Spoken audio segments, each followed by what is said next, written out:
Para pekerja Allah. Matius pasal 9 ayat 35-38. Demikianlah Yesus berkeliling ke semua kota dan desa. Ia mengajar dalam rumah-rumah ibadat dan memberitakan Injil Kerajaan Surga serta melenyapkan segala penyakit dan kelemahan. Melihat orang banyak itu, tergeraklah hati Yesus oleh belas kasihan kepada mereka, karena mereka lelah dan terantar seperti domba yang tidak bergembala.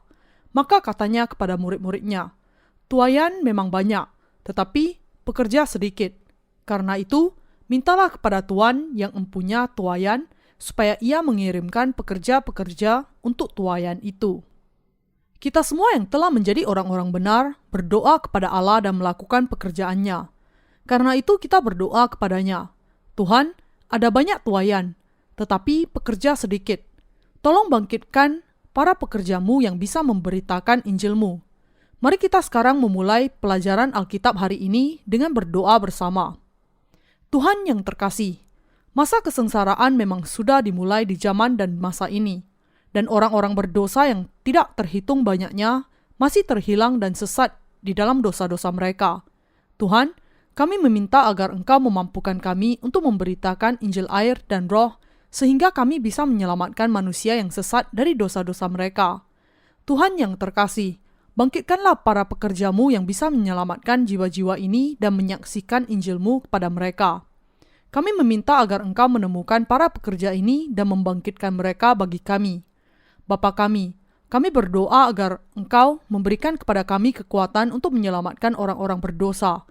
Meskipun jumlah kami sedikit, biarlah tahun ini menjadi tahun di mana kami menyaksikan Injilmu yang benar di masa dan zaman ini, dan kami meminta agar Engkau bekerja di antara orang-orang benar, sehingga banyak hamba kebenaran-Mu akan bangkit untuk menyaksikan Injil kebenaran-Mu.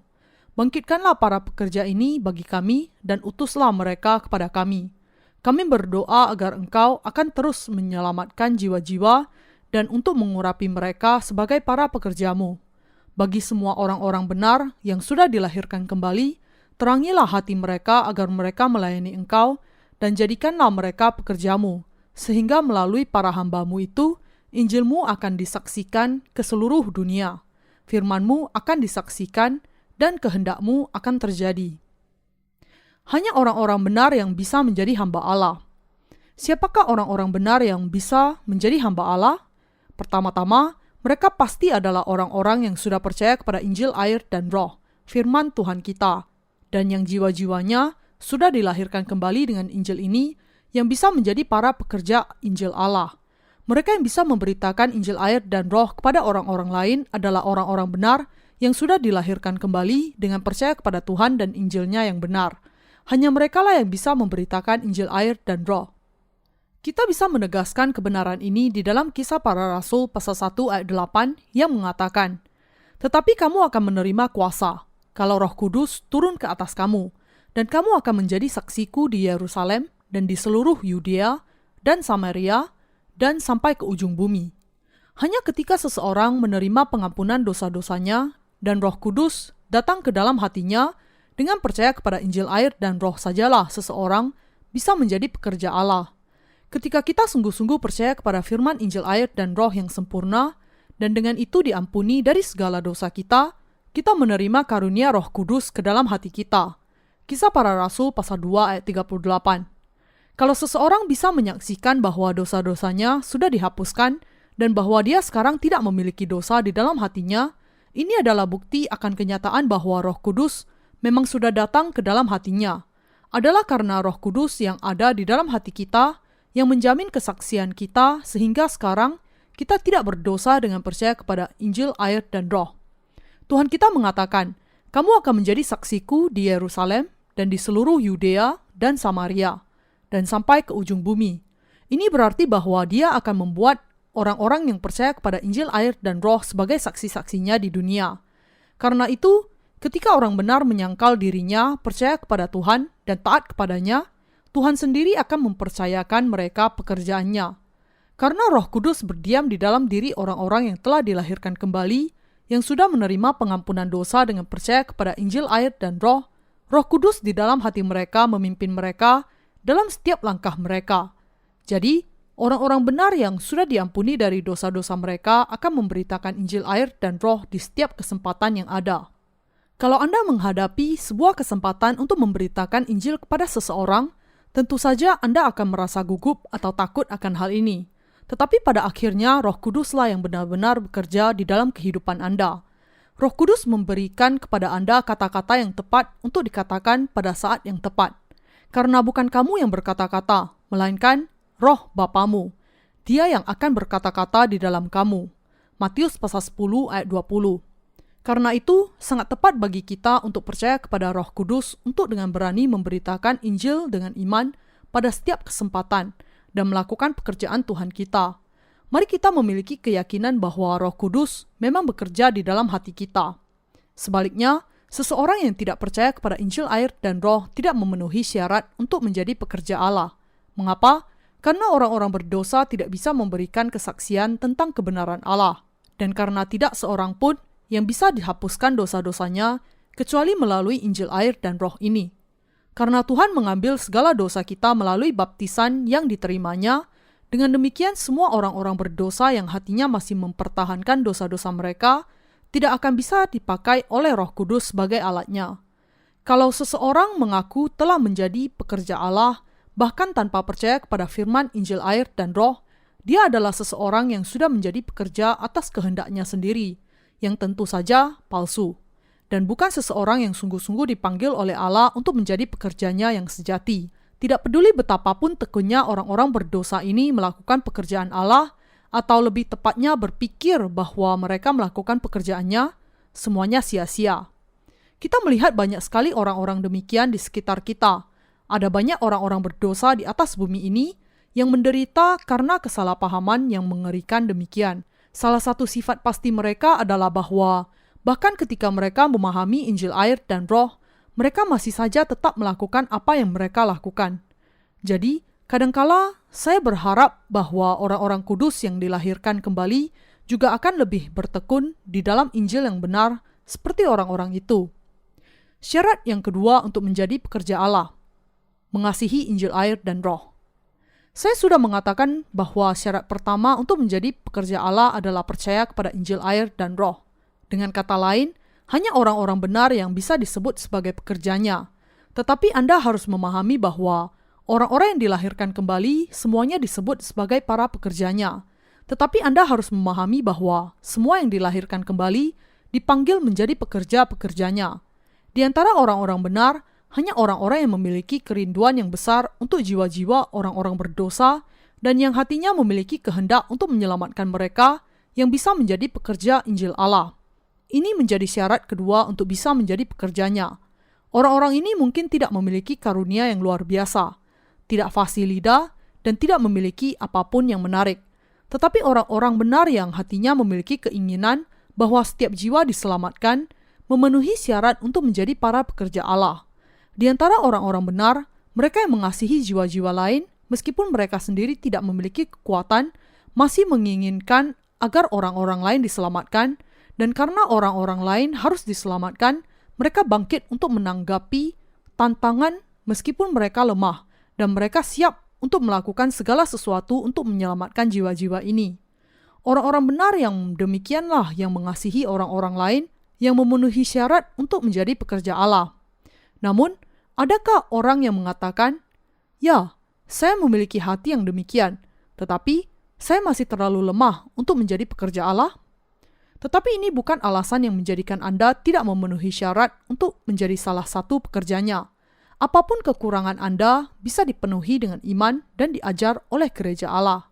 Rekan seiman yang terkasih, orang-orang benar yang memiliki hati yang peduli, yang mengasihi Injil air dan roh, dan jiwa-jiwa lain, perlu dilatih di dalam segala sesuatu. Mulai dari bagaimana caranya menangani jiwa, sampai kepada pengetahuan akan firman. Kalau saja hati Anda sungguh-sungguh memiliki keinginan untuk melayani Injil Allah dan memberitakannya, yang harus kita lakukan hanyalah menerima semua kemampuan melalui iman kita. Karena itu, yang Anda perlukan untuk menjadi pekerjanya adalah hati yang mendasar, yang ingin melayani Injil air dan roh, yang mengasihi jiwa-jiwa yang lain, dan yang menyerahkan kehidupan Anda kepada Allah. Hanya ketika hati kita ingin melayani Injil, maka kita bisa melakukan pekerjaan Allah dengan segala variasinya. Tidak mudah untuk menyelamatkan jiwa, baik secara rohani maupun fisik. Dan karena itu, disiplin iman sangat diperlukan. Sebelum seorang dokter menjadi spesialis, dia harus melalui masa pelatihan yang berat dengan magang. Demikian juga, sebelum orang benar menjadi pekerja Allah yang ahli, mereka harus melalui masa-masa magang. Rekan seiman yang terkasih, kita harus mendisiplin diri kita sampai kita semua menjadi ahli dalam memberitakan Injil air dan Roh. Ketika jiwa-jiwa bertemu dengan para pekerja magang, mereka sering menjadi objek penelitian bagi pemberitaan Injil. Juga, ada saat-saat di mana seseorang yang hampir menerima pengampunan dosa, kemudian menjauh dari hal itu, dan akhirnya pulang ke rumah dengan hati yang terluka, hanya karena orang yang seharusnya memberikan kesaksian tentang Injil kepadanya tidak cukup terlatih untuk melakukannya. Hal ini secara khusus menjadi sangat penting ketika berkaitan dengan pelatihan yang diadakan di dalam sekolah misi kami yang adalah milik gereja Allah. Ketika seseorang bertemu dengan pekerja Allah yang belum matang, ada kemungkinan bahwa bahkan mereka yang akan menerima pengampunan dosa tidak akan bisa menerimanya. Bahkan mereka yang sudah membuka pintu hati mereka juga ada kemungkinan akan menutupnya lagi. Saya mengatakan bahwa mereka yang mengasihi jiwa-jiwa yang lain memenuhi syarat untuk menjadi pekerja Injil Allah. Tetapi mereka harus dipenuhi dengan firman Allah untuk melayani Injil dan untuk memimpin jiwa. Para pekerja Allah bisa memiliki persekutuan rohani dengan mereka yang berusaha untuk diselamatkan hanya setelah mereka mendengar firman Allah dengan cukup dan mereka sendiri memiliki pengetahuan akan firman dan iman yang kuat di dalamnya. Namun, pelatihan ini tidak bisa dicapai dengan kekuatan sendiri. Kita harus berada di dalam gereja Allah dan mendengar firman rohani yang dibicarakan Roh Kudus kepada para pekerjanya melalui gereja. Tidak peduli berapa banyaknya pemahaman yang dicapai seseorang mengenai firman Allah, hal ini sama sekali tidak bisa berubah menjadi pedang roh. Hanya ketika seseorang mendengar dan belajar firman melalui gereja Allah saja, pengetahuan kita akan firman berubah menjadi pedang roh. Kemudian, pada saat kita sedikit saja menyentuh orang lain dengan pedang roh ini, mereka kemudian akan diselamatkan dari dosa-dosa mereka dan disembuhkan dari penyakit rohani dosa mereka. Yang menjadi pokok di sini adalah apakah ada kasih yang membara akan Injil, air, dan Roh di dalam hati kita atau tidak. Bahkan jika kita tidak terlalu berbakat, yang kita perlukan untuk bisa memenuhi syarat untuk menjadi pekerja Allah adalah hati yang mengasihi Injil. Jadi, pertanyaan yang harus diajukan adalah, apakah hati kita mengasihi jiwa-jiwa lain? Atau apakah mereka mengasihi dunia?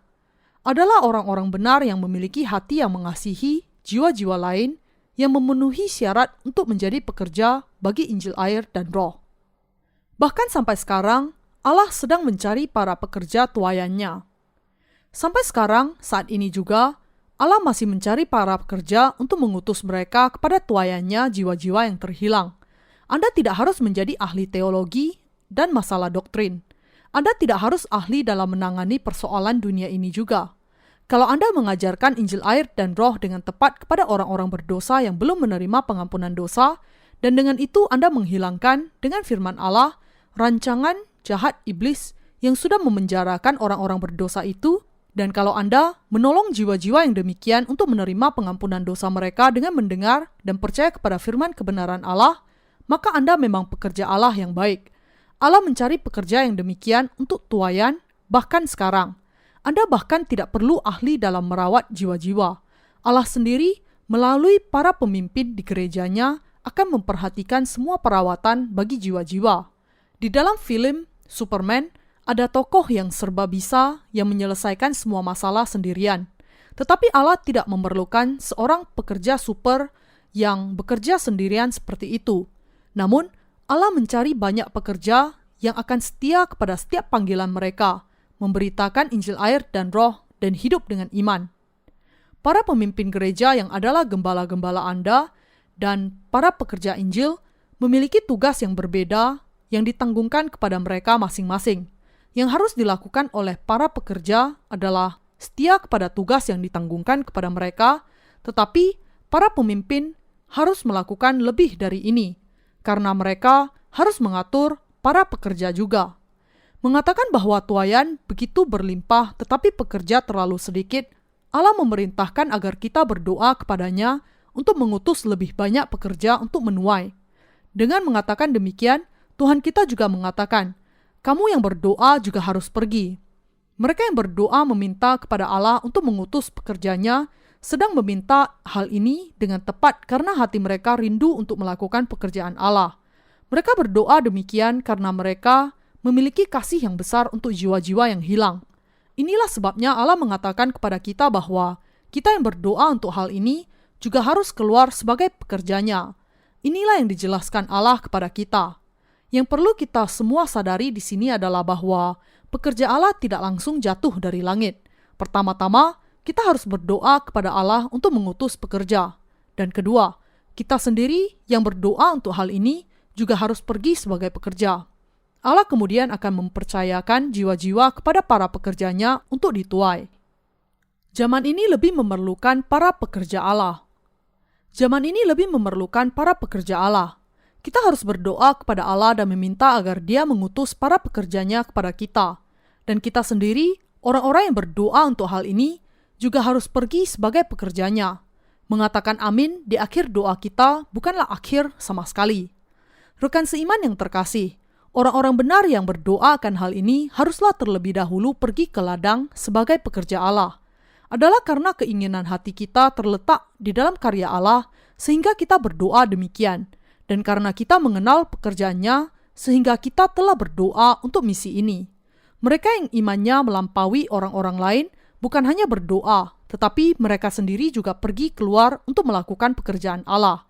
Dan ketika mereka sungguh-sungguh melakukan pekerjaan Allah, mereka mendapatkan pekerja Allah yang lainnya. Rekan seiman yang terkasih, zaman ini teramat sangat membutuhkan pekerja Allah.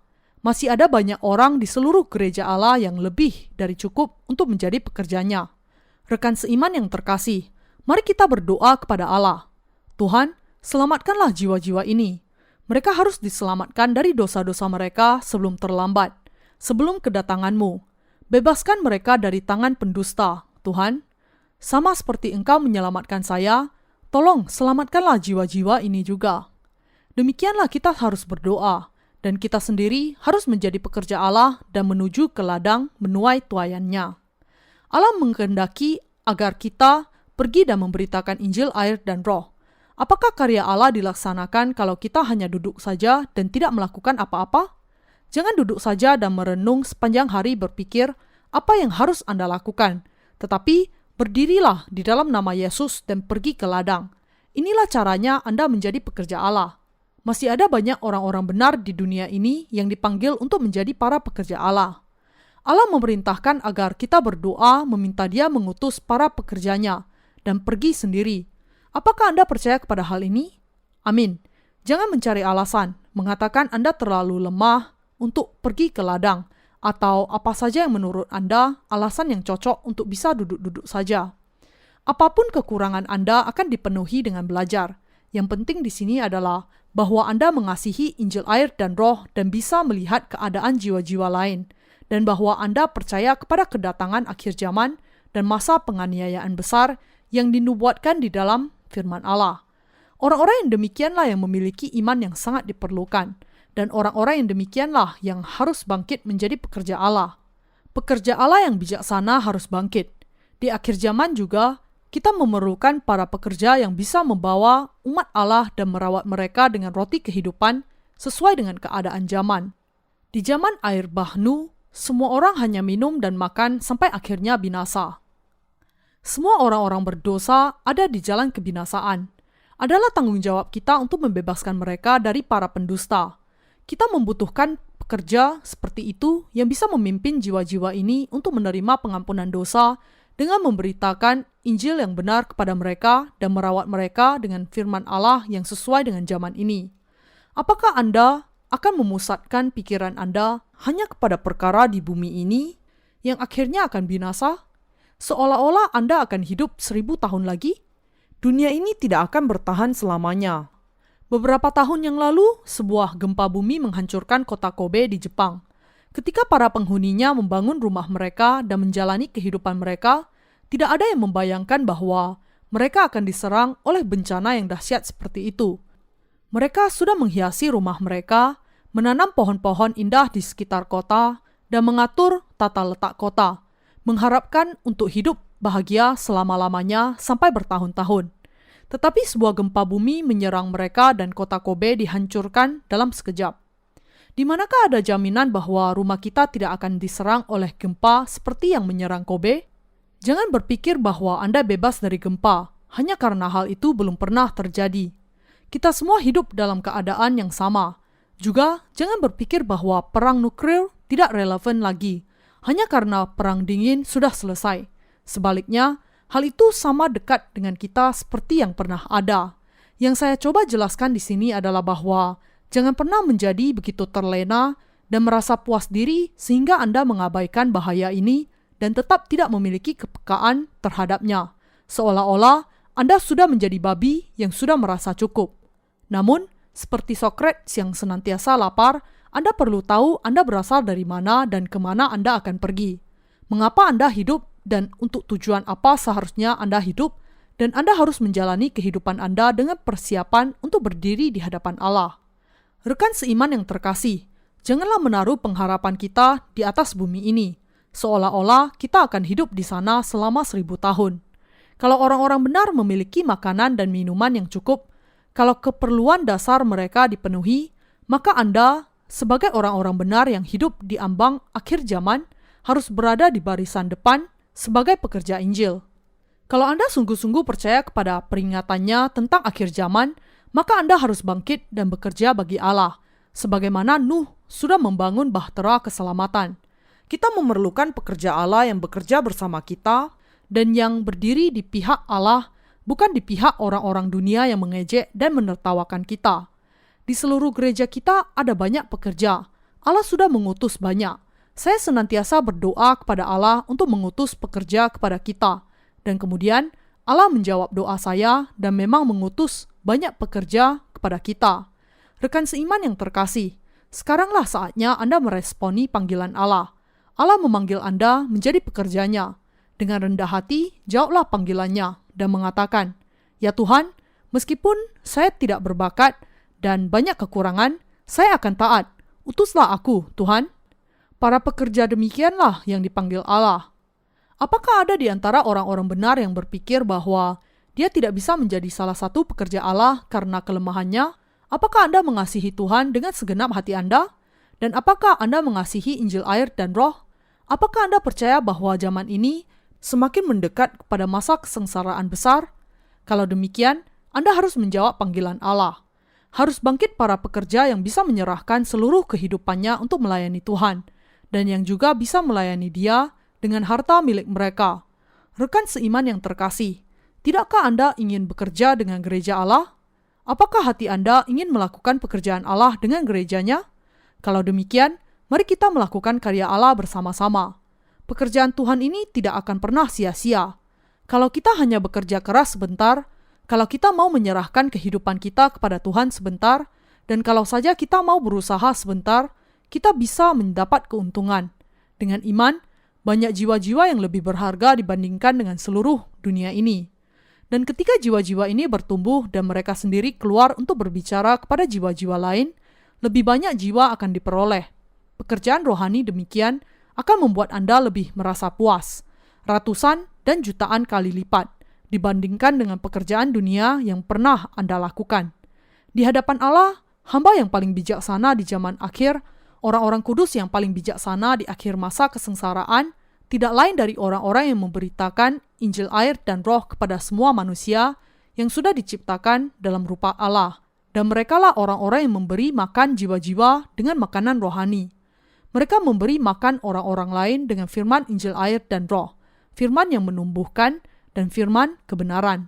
Orang-orang kudus yang demikianlah yang bijaksana, dan Tuhan kita mencari orang-orang kudus yang demikian di zaman dan masa ini. Khususnya di zaman dan masa ini ketika kedatangan Tuhan kita sudah semakin mendekat, Tuhan kita mencari orang-orang yang demikian. Allah mencari para pekerja yang siap menjawab panggilannya. Ketika Tuhan kita kembali dan melihat para pekerja yang melakukan pekerjaannya, Dia akan menyebut kita sebagai hamba yang baik dan setia, mempercayakan kita dengan pekerjaan yang lebih banyak lagi, memberikan upah yang besar kepada kita dan mencurahkan anugerahnya kepada kita. Namun, kalau seseorang mengatakan, meskipun dia tahu akhir zaman sudah dekat, tetapi itu pasti akan memakan waktu yang lebih lama sebelum Tuhan benar-benar datang kembali. Orang-orang sudah mengatakan dari dulu bahwa kedatangan Tuhan sudah dekat, tetapi masih belum terjadi, dan karena itu saya yakin bahwa kedatangannya akan tertunda. Dan kalau dia menyibukkan diri dengan teman-temannya hanya untuk makan dan minum, bahkan ketika Tuhan sudah mendekat, ketika Tuhan kita benar-benar datang kembali, dia akan menyebut mereka sebagai hamba yang jahat dan memberikan bagiannya bersama dengan orang-orang munafik. Tuhan mengatakan, demikianlah juga pada akhir zaman. Malaikat-malaikat akan datang memisahkan orang jahat dari orang benar, lalu mencampakkan orang jahat ke dalam dapur api. Di sanalah akan terdapat ratapan dan kertakan gigi. Matius pasal 13 ayat 49-50. Dia pasti akan memisahkan orang-orang jahat dari orang-orang benar dan membuang mereka keluar dari kerajaan Allah. Ini bukan perkataan saya sendiri, tetapi firman Allah. Mari kita membuka Matius pasal 24 ayat 44-51 untuk melihat hal ini. Sebab itu, hendaklah kamu juga siap sedia, karena Anak Manusia datang pada saat yang tidak kamu duga. Siapakah hamba yang setia dan bijaksana yang diangkat oleh tuannya atas orang-orangnya untuk memberikan mereka makanan pada waktunya? Berbahagialah hamba yang didapati tuannya melakukan tugasnya itu, ketika tuannya itu datang. Aku berkata kepadamu, sesungguhnya tuannya itu akan mengangkat dia menjadi pengawas segala miliknya. Akan tetapi, apabila hamba itu jahat dan berkata di dalam hatinya, Tuanku tidak datang-datang, lalu ia mulai memukul hamba-hamba lain dan makan, minum bersama-sama pemabuk-pemabuk, maka tuan hamba itu akan datang pada hari yang tidak disangkakannya dan pada saat yang tidak diketahuinya dan akan membunuh dia dan membuat dia senasib dengan orang-orang munafik. Di sanalah akan terdapat ratapan dan kertakan gigi. Tuhan kita mendefinisikan hamba yang baik dan setia sebagai orang-orang yang dengan setia menyiapkan makanan rohani kepada umatnya pada waktunya ketika Tuhan menjadikannya sebagai pengawasnya. Berbahagialah para hamba yang tuannya ketika dia datang menemukan mereka memberi makan kawanan domba mereka dengan firman Allah. Tuhan akan memberikan surga kepada para hamba yang baik dan setia seperti itu. Sebaliknya, dia mendefinisikan hamba yang jahat sebagai orang yang tidak mau percaya kepada kedatangannya yang semakin mendekat, dan karena itu tidak takut akan tuannya, mulai memukul hamba-hamba yang lain dan makan dan minum bersama dengan para pemabuk. Tetapi Tuhan pasti akan datang suatu hari ketika dia tidak sedang menantikannya dan pada jam yang tidak diketahuinya, dan akan membelahnya menjadi dua dan membuat dia senasib dengan orang-orang munafik. Dan hamba yang jahat itu akan dibuang ke dalam kegelapan yang dalam. Di sana akan terdapat ratapan dan kertakan gigi. Tidak ada orang yang lebih jahat di hadapan Allah kita dibandingkan dengan mereka yang meskipun sudah dilahirkan kembali, tidak mau memperhatikan jiwa-jiwa lainnya dan justru bercampur dengan dunia, makan dan minum bersama dunia, dan dicemari olehnya. Mereka yang tidak hidup untuk Injil meskipun mereka sudah menerima pengampunan dosa lebih jahat dibandingkan dengan mereka yang belum menerima pengampunan dosa. Tuhan akan membelah mereka menjadi dua. Dia akan mengatakan kepada mereka, keluar dari sini, aku tidak membutuhkanmu. Kamu pantas dibuang ke neraka. Orang-orang jahat seperti kamu tidak akan pernah hidup bersamaku. Dia kemudian akan membuang mereka semua. Rekan seiman yang terkasih, sekali orang-orang berdosa menerima pengampunan dosa-dosa mereka dan menjadi orang-orang benar, ada alasan mengapa orang-orang yang dilahirkan kembali harus hidup bagi Injil, air, dan roh ini. Apakah Anda percaya masa kesengsaraan besar sudah semakin mendekat kepada kita? Kalau Anda percaya, maka Anda harus mengetahui bahwa pasti akan bangkit banyak pekerja yang akan memisahkan perkara dunia mereka. Merekalah yang akan menjadi para pekerja Allah. Adalah untuk menjadi pekerja yang bijaksana di hadapan Allah, sehingga mereka percaya kepada semakin mendekatnya akhir zaman, memisahkan perkara duniawi mereka, menyangkal diri mereka, dan datang ke hadirat Tuhan. Tetapi saya tidak mengatakan di sini bahwa Anda harus membuang semua urusan dunia Anda sekarang juga. Di antara orang-orang yang dilahirkan kembali, hanya mereka yang mau sungguh-sungguh menyerahkan diri kepada Allah yang bisa melakukannya. Kalau orang-orang benar sungguh-sungguh percaya kepada firman, maka mereka percaya bahwa sekarang ini adalah awal dari bencana, ketika kelaparan dan gempa bumi merajalela, ketika bangsa melawan bangsa dan negara saling berperang. Dan kalau mereka sungguh-sungguh percaya kepada kedatangannya yang semakin mendekat, mereka kemudian secara sukarela akan menjadi pekerja Allah yang memberitakan Injil di zaman akhir ini.